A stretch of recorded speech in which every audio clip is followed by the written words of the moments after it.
Good afternoon or good morning, and thank you for inviting me to this conference.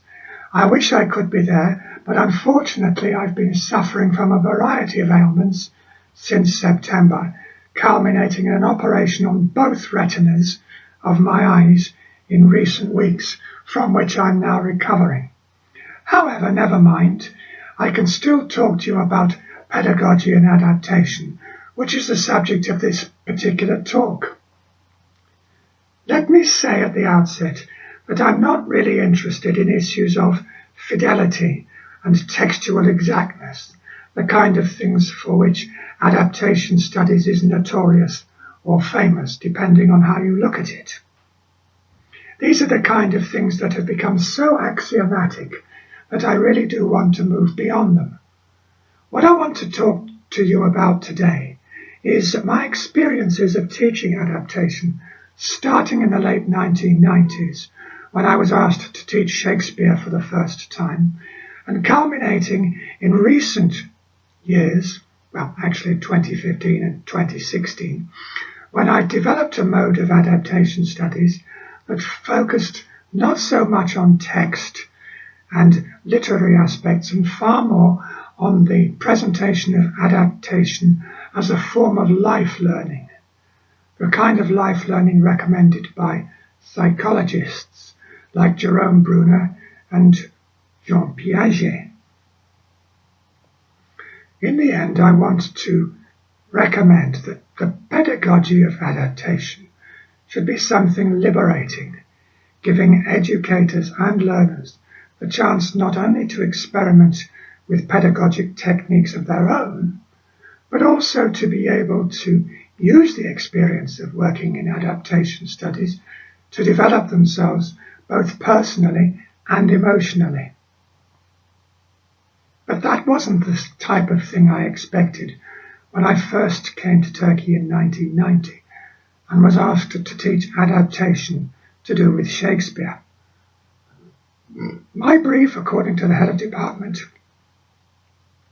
was to be able to identify the differences between the two texts, between the source text, Hamlet, and the target text, which I had chosen as Mel Gibson's version of the same text, released in 1990. What I was actually invited to do was to engage in a form of comparison, where learners would read a piece of text, look at the film version of it, and then comment in discussion. Oh, I don't like that word, discussion. Discussion meaning the fact that the educator throws out questions and the learners answer them. This is a form of teaching that actually has become axiomatic, almost traditional amongst teachers. But I find that actually, especially in the classes that I taught in Turkey, whereas 2 or 3 people were more than willing to continue the discussion, the majority of the learners sat quietly, or not quietly as the case might be, waiting for the end of the class. So what I wanted to do was to try and develop alternative pedagogic modes that might involve all the learners in an experience of adaptation. In the end, I turned to the experiences of a colleague who works in English language teaching, who had spent many years devising activities for communication and language learning. The activity he suggested to me was to put the video on the television, no DVDs then, in the middle of the classroom and have all the learners facing it. Play the video, but turn the sound down for about 5 minutes or so. Give the learners the chance to assimilate what was being shown on screen, perhaps by playing it twice. And then, as a final activity, invite the learners to discuss what actually happened and what the expressions of the actors told us about what was happening within the play. This was an interesting activity because it invited learners to infer from the visuals that they saw on screen about what was happening in terms of plot and characterization. Yes, inference is a staple part of literary studies, I understand that. But here, learners were being encouraged to develop their visual imaginations, which at that time, as now, were often far more developed than their verbal imaginations. The second half of the activity, suggested to me by my English language teaching colleague, was to put the television in the center of the room, and this time cover it with a black cloth. Put the learners behind the television and just play the sound. Once again, learners were invited to infer from what people said what was actually happening in terms of plot and character delineation. Interestingly, that particular activity encouraged a far deeper listening skills than might have been done had the text just been discussed ordinarily in class.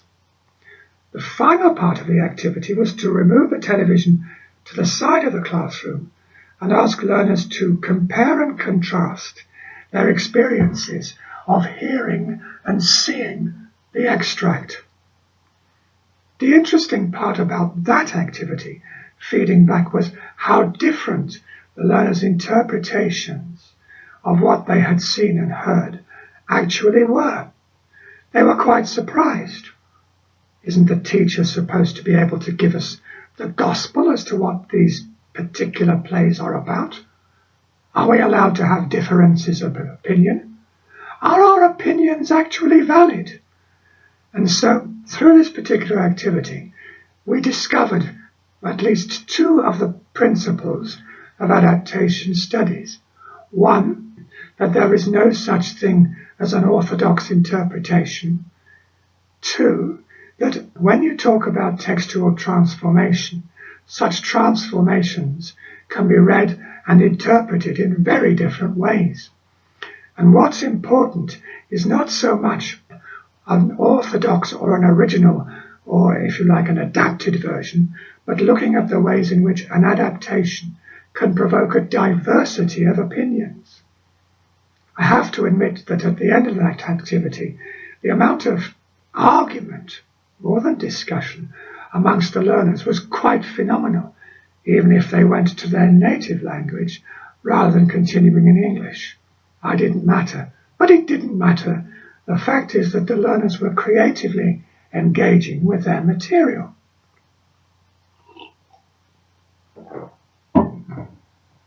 Excuse me. Fast forward now to 2006 or 2007. At that point, I transferred from a literature department to a department of education. Partly this was due to the desire to do something different. Partly this was due to personal circumstances, which don't actually matter at present. The interesting thing about going to an education department was that I had to completely revise my approach to pedagogy. Whereas in literature departments, I had employed variations of what I had done with adaptation studies way back in 1990, now I was having to work for a group of learners who, although studying literary texts, had a completely different objective behind studying them. The objective now was not to work out the themes, the structure, and to be able to respond to that text in literary terms through inference. The text itself had to be used as a vehicle for developing pedagogic skills of communication, not only verbal communication, but non-verbal communication through gesture, mime, facial expression, and the like. Then, as now, there were perhaps two most popular modes of teaching literature in an education department. The one was the information-loaded lecture, where the teacher mostly talked about the texts under consideration, and then invited learners to give their impressions of the texts through short presentations or short unrehearsed dialogues. This was hated by a lot of the students because it forced them to stand up and communicate in English in front of their peers. In this particular country, the idea of honor and respect is extremely important, and a lot of learners, especially the boys, are often very reluctant to communicate for fear of losing face. The second mode of teaching was the presentation, where learners were allotted a chapter or an extract from a particular book, and each week each learner individually gave a presentation of a